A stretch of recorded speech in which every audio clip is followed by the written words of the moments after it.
बिस्मिल्लाहिर्रहमानिर्रहीम। जी हम लोग एग्जाम्पल 6.6 को कंटिन्यू करते हैं। अब देखें जो हमारा सिनेरियो है, सबसे पहले जो हमने व्यू क्रिएट किया है वो लो सैलरी के नेम से क्रिएट किया है और उसके अंदर हमने देखें जो कंडीशन लगाई है उसमें हमने सैलरी की कंडीशन लगा दी है, सैलरी इज ग्रेटर देन 9,000। ठीक है। सेकंड जो हमने व्यू क्रिएट किया दैट इज हाई सैलरी और हमने क्या किया है, select static from low salary. अब यहाँ पे हमने लो सैलरी क्यों लिया है, क्योंकि जो सेकंड व्यू जो है आपका that is based upon previous view और प्रीवियस व्यू आपका कौन सा है, लो सैलरी। ठीक है। और यहाँ पे हमने जो कंडीशन दी है that is where salary greater than 10,000 with local check option, और अब हमने यहाँ पे क्या यूज कर लिया है, लोकल चेक ऑप्शन। थर्ड जो आपका व्यू है that is manager 3 staff as select static from high salary. अब सेम इज द केस यहाँ पे जो आपका थर्ड व्यू है that is basically based upon previous view और प्रीवियस व्यू आपका कौन सा है, हाई सैलरी का, तो हम यहाँ पे हाई सैलरी ले रहे हैं। और यहाँ पे वेयर क्लास के अंदर जो आपने कंडीशन है वो क्या है, branch number equals to B003। अब देखें यहाँ पे हमने 3 व्यूज क्रिएट किए हैं। ठीक है। और हमने कौन सी ऑप्शन यूज की है, लोकल चेक ऑप्शन। अब मैं आपको दोबारा एक्सप्लेन करने जा रहा हूं। सेकंड व्यू जो है आपका, जो आपका हाई सैलरी वाला व्यू है, ठीक है, that is based upon previous view और प्रीवियस व्यू आपका कौन सा है, लो सैलरी का। इसका जो सारा डेटा सिलेक्ट हो रहा है वो फ्रॉम लो सैलरी से हो रहा है। इस पर आपने विद लोकल चेक ऑप्शन की कंडीशन लगा दी, मींस कि इसमें आपने माइग्रेशन नहीं करने देनी आसानी से लोगों को, मींस कि जो रोज इस व्यू में नजर आ रही हैं उन्हें आसानी से इस व्यू से जाने नहीं देना। जो आपका थर्ड व्यू है manager 3 staff is based upon second view और सेकंड व्यू आपका कौन सा है, हाई सैलरी। ये देखेंगे आपका सेकंड व्यू है हाई सैलरी। ठीक है। तो आपका थर्ड व्यू किसके ऊपर बेस कर रहा है, सेकंड के ऊपर, और आपका जो सेकंड है वो किस पे बेस कर रहा है, फर्स्ट के ऊपर। जी अब इस केस में क्या है, हम व्यू को अपडेट करना जा रहे हैं। तो अब आप देखें यहाँ पे हमने अपडेट यूज किया और व्यू हमारा कौन सा था, मैनेजर 3 स्टाफ, जो आपका थर्ड व्यू था। ठीक है। इसमें हमने क्या है, सैलरी को सेट कर दी है 9,500 और वेयर की कंडीशन में हमने क्या है, staff number equals to SG37। अब इस केस में क्या हो रहा है कि स्टाफ नंबर SG37 के अगेंस्ट जो आपकी सैलरी है वो क्या सेट हो जाए, 9,500।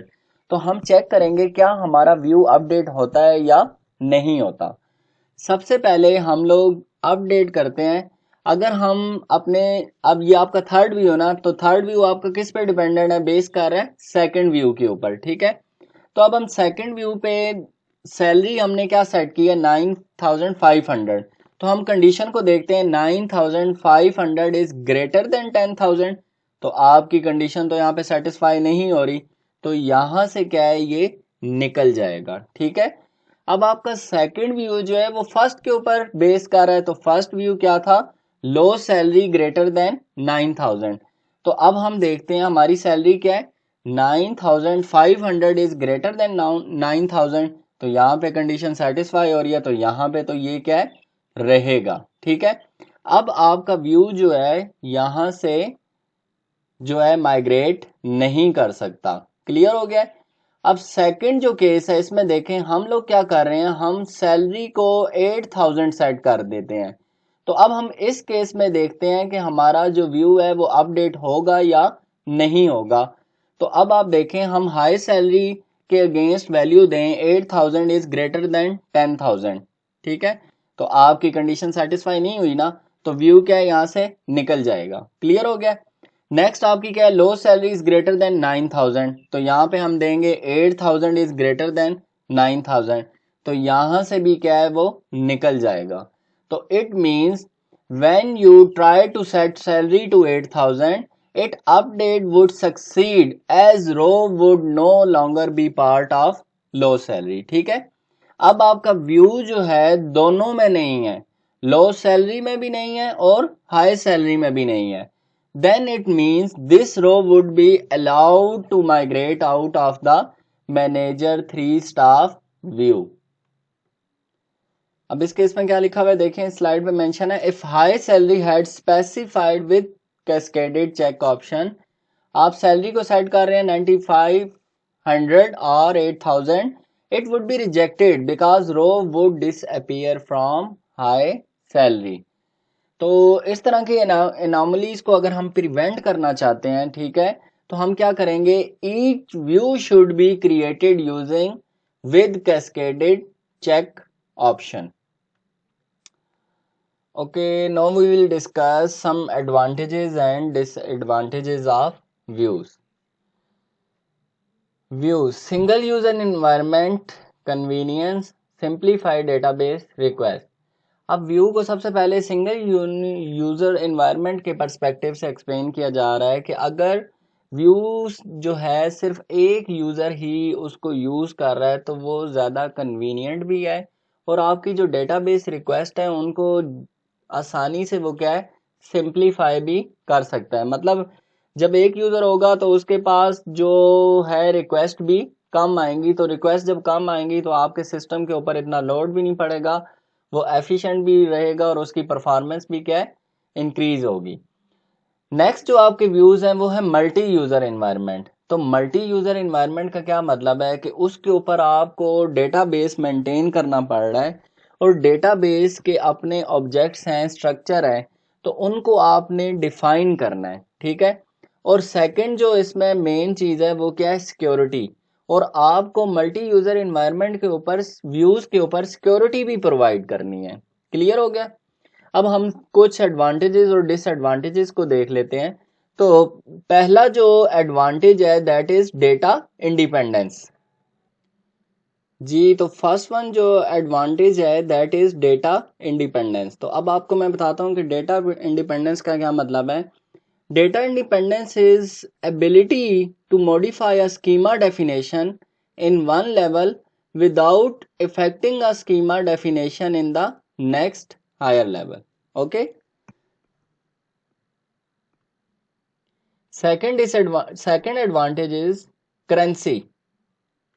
अब करेंसी के केस में क्या है, जितने आपके चेंजेस हैं वो रिफ्लेक्ट होंगे. मींस बेस टेबल में कुछ चेंज हुआ है तो वो व्यू पर रिफ्लेक्ट करेगा और व्यू में कुछ चेंज हुआ है तो वो बेस टेबल के ऊपर रिफ्लेक्ट करेगा. थर्ड आपका क्या है, इम्प्रूव्ड सिक्योरिटी. यूजर को आप जो है ना एक्चुअल टेबल तक एक्सेस नहीं दे रहे, जस्ट व्यू तक एक्सेस दे रहे हैं, क्योंकि यूजर तो पता ही नहीं है कि टेबल के अंदर कितने एट्रीब्यूट्स हैं, कितनी प्राइमरी की है, ठीक है. यानी आप यूजर को बता ही नहीं रहे, यूजर को इससे कोई कंसर्न नहीं है कि ये जो डेटा मिला है इसके बैक एंड पे कितने टेबल्स थे, इसके बैक एंड्स पे कितनी प्राइमरीज की सेट हुई हैं, इसके बैक एंड पे टेबल के अंदर कितने एट्रीब्यूट्स हैं, ठीक है. तो आप क्या है, यूजर को एक्चुअल टेबल तक एक्सेस नहीं दे रहे, आप जस्ट व्यू तक यूजर को एक्सेस दे रहे हैं. Next is reduced complexity. अब इस केस में क्या है, व्यूज कंप्लेक्सिटी को रिड्यूस करते हैं. अब आपने देखा होगा हमने जब व्यूज क्रिएट किए थे तो सबसे पहले आपने देखा हमने जब व्यूज को क्रिएट किया था तो उसके अगेंस्ट हमने जो फॉर्मेट यूज किया था उसमें हमने मल्टीपल स्टेटमेंट्स लिखी थी. लेकिन जब आपका व्यू क्रिएट हो गया था तो हमने सिंप्लीफाइड फॉर्म में जब व्यू को लिखा है तो वो जस्ट आपका एक क्यूरी बनी थी. तो हम कह रहे थे कि select static from manager 3 staff. अब जो आपका मैनेजर 3 स्टाफ है वो आपका सिंपल क्या है, एक व्यू है. तो अब आप देखें अगर जो यूजर है जो भी उस व्यू को एक्सेस करना चाह रहा है तो वो सिंपल क्या कर रहा है, वो सिंपल ये क्यूरी लिख रहा है ना, select static from manager 3 staff. तो अब यूजर जो देखने वाला है उसके लिए तो कम्प्लेक्सिटी जो है आपकी रिड्यूस हो चुकी है. उसे बैक एंड पे नहीं पता कि व्यू क्रिएट होने का फॉर्मेट क्या था, उसमें कितनी स्टेटमेंट्स थी, क्या क्या हमने कॉन्स्ट्रेंट्स डिफाइन की हैं, एक्सेट्रा. Next is convenience. ठीक है, तो कन्वीनियंस के केस में भी क्या है कि अब व्यू जो है कन्वीनियंट है ना आपके लिए, मतलब आपका व्यू क्रिएट कर दिया गया है तो यूज़र जो है या जो भी इस व्यू को यूज़ करेगा वो बड़ा कन्वीनियंट होगा कि देखें एक सिंपल कमांड के थ्रू वो सारा डेटा जो है इजीली एक्सेस कर सकता है. Next advantage is customization. अब कस्टमाइजेशन के केस में क्या है, टेबल में कॉलम के नेम जो हैं जो मर्जी हो, ठीक है, आप व्यू के अंदर अपनी मर्जी के नेम डिफाइन कर सकते हैं. तो कस्टमाइजेशन इस तरीके से आप कर सकते हैं कि बेशक टेबल में कॉलम के जो नेम है, ठीक है, अब आप क्या कर रहे हैं, आप अपनी मर्जी से व्यू के अंदर जो है वो नेम क्या है डिफाइन कर सकते हैं। Next one is data integrity. अब इस केस में क्या होता है, यानी कोई वायलेशन नहीं होने देगा, व्यू जो है आपका वायलेट नहीं होने देगा किसी भी चीज को। लाइक आप कॉन्स्ट्रेंट्स लगा रहे हैं तो उनको डेटा एंट्री में वायलेट नहीं करने देगा। Now we will talk about some disadvantages. First one is update restriction. ठीक है, अब अपडेट रिस्ट्रिक्शन के केस में क्या होगा, हमें पहले सारी कंडीशंस देखना पड़ेंगी कि व्यू अपडेटेबल है या नहीं है। Second disadvantage is structure restriction. अब इस केस में क्या हो रहा है, व्यू का स्ट्रक्चर जब हम डिफाइन करते हैं कि उसमें क्या चीजें होनी चाहिए और क्या नहीं होनी चाहिए, ठीक है, तो फिर हम उनको देखते हैं कि इसके ऊपर क्या क्या रिस्ट्रिक्शन अप्लाई हो सकती हैं। And the last one is performance. ठीक है, अब परफॉर्मेंस जो है वो डिसएडवांटेज में क्यों लाई कर रहा है, इसको हम देख लेते हैं। क्यूरी को ट्रांसलेट करना प्लस प्रोसेसिंग टाइम, आपका मल्टी यूजर इन्वायरमेंट है, ठीक है, और 1000 ऑफ यूजर्स हैं। अब इस केस में जब कोई व्यू को एक्सेस करेगा तो थोड़ा टाइम तो लगेगा, तो ये चीज इम्पैक्ट डालती है परफॉर्मेंस के ऊपर, ठीक है। लेकिन अगर आप सिंगल यूजर इन्वायरमेंट के पर्सपेक्टिव से देखें तो फिर वो क्या है, वो आपका व्यू परफॉर्मेंस जो है आपके व्यू के एडवांटेज में लाई करेगी, डिसएडवांटेज में लाई नहीं करेगी। No next important thing is view materialization. View resolution को हम ऑलरेडी डिस्कस कर चुके हैं, अब हम लोग व्यू मटेरियलाइजेशन के ऊपर बात करेंगे। View resolution mechanism requires additional computer resources, तो it may be slow particularly if view is accessed frequently. ठीक है, व्यू रेजोल्यूशन के केस में क्या है, हमें एडिशनल कंप्यूटर रिसोर्सेज चाहिए जिसकी वजह से आपका व्यू क्या है स्लो भी हो सकता है, और पार्टिकुलरली क्या है आपका ये जो व्यू है वो एक्सेस किया जा रहा है फ्रीक्वेंटली, बार बार, तो इस केस में क्या है आपको एडिशनल कंप्यूटर रिसोर्सेज रिक्वायर्ड होंगी। First point is view materialization stores view as temporary table when view is first queried. अब मैं आपको बताता हूं, अब जब फर्स्ट टाइम व्यू क्रिएट होगा तो उसका एक टेम्पररी टेबल बन जाएगा, ठीक है, व्यू मटेरियलाइजेशन के through. Thereafter, queries based on materialized view can be faster than recomputing view each time. तो इस पॉइंट में क्या बताया जा रहा है, अब क्यूरीज बार बार प्रोसेस नहीं होंगी, वो डेटा टेम्पररी टेबल से उठा लेगा, मींस बार बार डेटा बेस टेबल से नहीं आ रहा, ठीक है। तो अब आपकी एक्सेस जो है वो व्यू मटेरियलाइजेशन के थ्रू क्यूरीज की फास्ट हो चुकी है। Difficulty is maintaining the currency of view while base tables are being updated. तो अब इस पॉइंट में क्या बताया जा रहा है, अब अगर आपने डेटा जो है अपडेट किया है बेस टेबल में तो वो टेम्पररी टेबल में तो रिफ्लेक्ट नहीं होगा, ये थोड़ा इशू है। तो इस इशू को रिजॉल्व करने के लिए हम व्यू मेंटेनेंस यूज करेंगे, ठीक है जी। तो अभी हम व्यू मेंटेनेंस की बात कर रहे थे, अब हम जरा व्यू मेंटेनेंस को एग्जांपल के थ्रू देख लेते हैं। तो इस एग्जांपल में देखें, view maintenance aims to apply only those changes necessary to keep view current.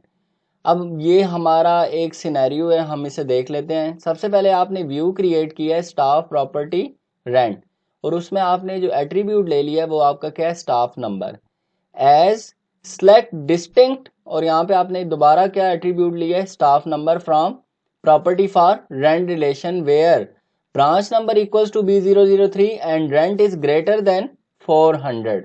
तो अब आप देखें वेयर क्लास के अंदर आपकी दो कंडीशंस आ गई हैं, यानी ये दोनों कंडीशन सेटिस्फाई होनी चाहिए, तो तब आपकी क्यूरी क्या है एग्जीक्यूट होगी। अब आप जब इस क्यूरी को एग्जीक्यूट करेंगे तो देखें आपके पास ये आउटपुट आई है, जो डेटा आपको आया है स्टाफ प्रॉपर्टी रेंट व्यू के थ्रू। तो आप देखें उसमें दो स्टाफ नंबर्स आए हैं SG37 एंड SG14। SG37 जो है एक से ज्यादा प्रॉपर्टी को हैंडल कर रहा था, ठीक है, ये जो आपका स्टाफ मेंबर था। और जो SG14 है इसलिए डिस्टिंक्ट की वजह से एक दफा आया है। बात मेरी समझ आ गई आपको? अब आपने यहाँ पे डिस्टिंक्ट यूज किया था ना, तो डिस्टिंक्ट के थ्रू जो आपका SG14 है ये एक दफा आया है, इसकी एंट्री एक दफा आई है। अदरवाइज आप प्रॉपर्टी फॉर रेंट रिलेशन में जाएं तो वहां से आप देखेंगे इसकी जो एंट्री थी एक से ज्यादा टाइम आ रही थी, लेकिन क्योंकि हमने यहाँ पे डिस्टिंक्ट कीवर्ड यूज कर लिया है तो उसने SG14 की एंट्री एक ही दफा ली है। अब व्यू मेंटेनेंस के अंदर कुछ इश्यूज को डिफाइन किया गया है। हम लास्ट सिनेरियो को ही लेंगे, जो लास्ट एग्जांपल हमने एक्सप्लेन की है। तो इसमें first point is if insert row into property for rent with rent less than और equal to 400 then view wouldn't be unchanged. ठीक है, कि अगर आप इसमें रेंट की वैल्यू लेस देन या इक्वल टू 400 कर देते हैं तो आपका व्यू जो है चेंज नहीं होगा। Second point is if insert row for property PG24 at branch B003 with staff number SG19 and rent equals to 550 then row would appear in materialized view। अब इस केस में क्या बताया जा रहा है कि आपकी जो प्रॉपर्टी है PG24 ब्रांच B003 और उसमें स्टाफ नंबर क्या है SG19 और रेंट आप क्या सेट कर रहे हैं 550। तो इस केस में आपकी जो रो अपीयर होगी वो किस व्यू में होगी? मटेरियलाइज्ड व्यू में होगी। तो मटेरियलाइज का आपको पहले ही मैंने बता दिया है कि मटेरियलाइज क्या है कि फर्स्ट टाइम जो व्यू क्रिएट होगा तो उसका एक क्या है टेम्पररी टेबल बन जाएगा व्यू मटेरियलाइजेशन के थ्रू। तो यहाँ इस केस में आपका एक टेम्पररी टेबल बनेगा, ठीक है। If insert row for property PG54 at branch B003 with staff number SG37 and rent equals to 450 then no new row would need to be added to materialized view।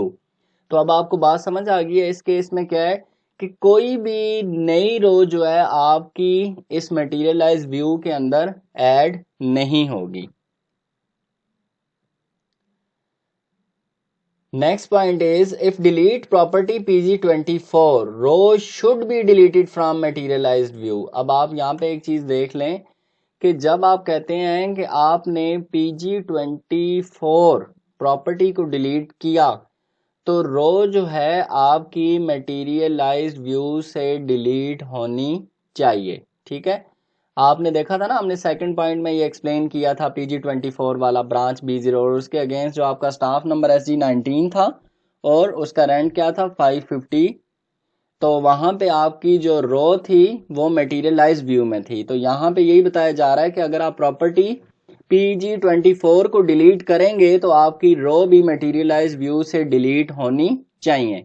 Next point क्या है? If delete property PG54 then row for PG37 shouldn't be deleted because of existing property PG21।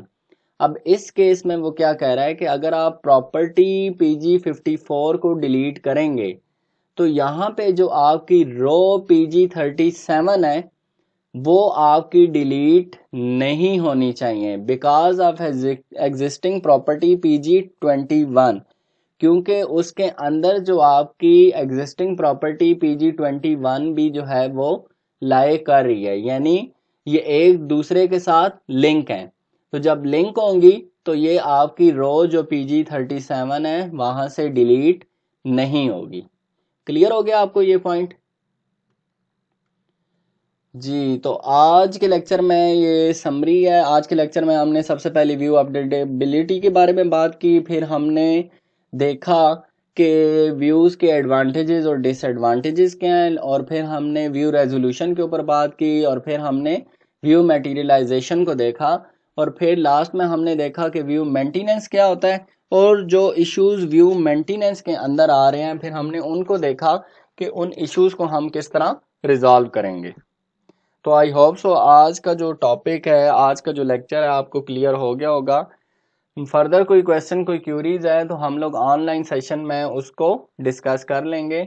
Otherwise फिर भी आपको अगर कोई चीज़ समझ नहीं आती तो आप मुझसे क्वेश्चनिंग जो है via messages via YouTube link, वहाँ पे कमेंट कर सकते हैं। हमारा जो CU ऑनलाइन है वहाँ पे कर सकते हैं। गूगल क्लासरूम के ऊपर कर सकते हैं। आपके पास बहुत सारे रिसोर्सेज अवेलेबल हैं, जहाँ आपको फिजिबल हो आप वहाँ पे मुझे क्यूरी कर सकते हैं। तो इसी के साथ अपना बहुत सारा ख्याल रखें। अल्लाह हाफिज़।